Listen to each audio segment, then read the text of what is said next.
আজকে বানিয়েছিলাম ডালের বড়া দিয়ে নিরামিষ মোচার ঘন্ট।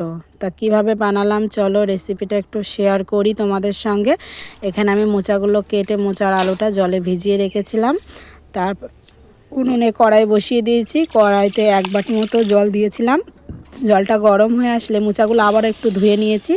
ধুয়ে জলটা গরম হয়ে আসলে মোচাগুলো দিয়ে লবণ আর হলুদ দিয়ে আমি ঢাকা চাপা দিয়ে সিদ্ধ করে নেব। কিন্তু এই যে দেখো আমি ঢাকা চাপা দিয়ে মোচাটা সিদ্ধ করে নিচ্ছি।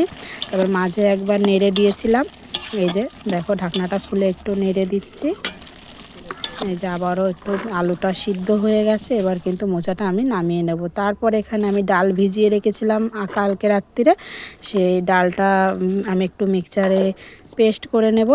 এই যে মিক্সচারে পেস্ট আমার করা হয়ে গেছে। লবণ হলুদ দিয়ে আমি ডালটা মাখিয়ে নিয়ে তারপরে গ্যাস উনুনে কড়াই বসিয়ে দিয়ে কড়াইতে তেল দিয়ে ডালের বড়াটা আমি কিন্তু ভেজে নিয়েছি। এই যে ভাজা হয়ে গেছে। তারপর আমি হাতের সাহায্যে আমি মোচাটা মাখিয়ে নিয়েছি একটু।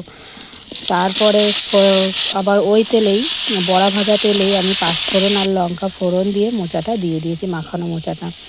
তারপরে দিয়েছিলাম জিরের গুঁড়ো আর ধনের গুঁড়ো দিয়ে ভালোভাবে নেড়ে চেড়ে আমি বড়াগুলোও দিয়ে দেব। এই যে দেখো তারপরে স্বাদের ব্যালেন্সের জন্য চিনি আর একটু লবণ, সিদ্ধ সময় লবণ দিয়েছিলাম তার জন্য দিইনি। তারপর পরে আবার একটু লবণ দিলাম আর নামানোর আগে একটু গরম মশলা। আমার কিন্তু মোচাটা হয়ে গেছে, আমি একটা পাত্রে নামিয়ে নেব। তা রেসিপিটা তোমাদের কেমন লাগলো প্লিজ তোমরা কমেন্টে বলো। তা ভালো লাগলে লাইক কমেন্ট শেয়ার করো। টাটা।